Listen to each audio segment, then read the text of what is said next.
Another of the stream management zones I talked about at the Freeman place, or at the Diamond Grove. This is the Freeman. You can see they do exactly what they're supposed to do. They manage the streams, protect the water supply. We give at least 100 yards out. It depends on exactly how you want to look at it.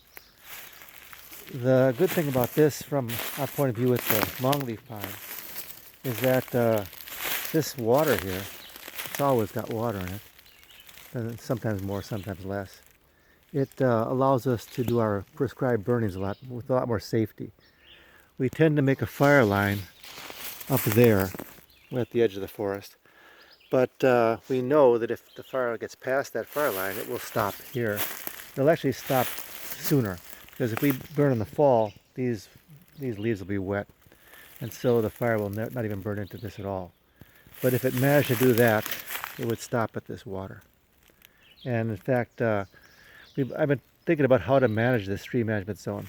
If you see here, I've got a lot of big loblolly pines. Those are the ones with the darker bark coming back at me, and they're nice enough. But what I'd prefer this to be is a hardwood forest. I'd like to get those out.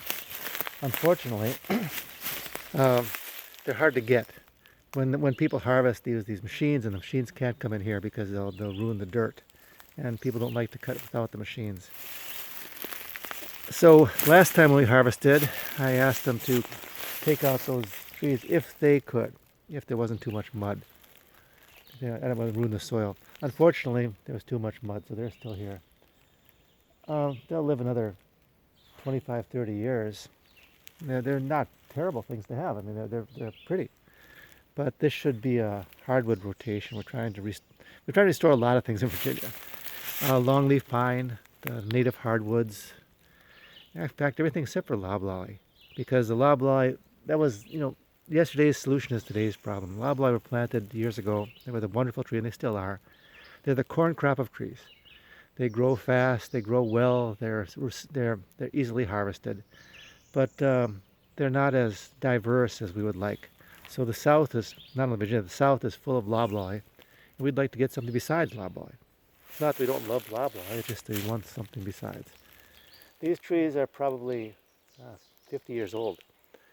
At one time, before they started to forestry a little bit better, they used to cut clean to the end of right to the stream. And we don't do that anymore.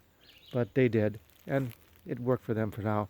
And that means they also replanted right to the stream. That's why these trees are not natural growth. They're replanted trees by whatever company owned this land. I think it was International Paper. And they planted those trees, and they're still here.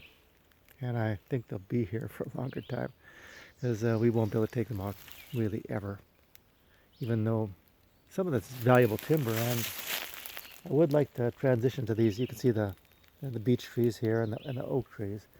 If we took out those trees, I could put oaks there, because it would be a oak spot, an oak opening. But I don't think it'll ever happen.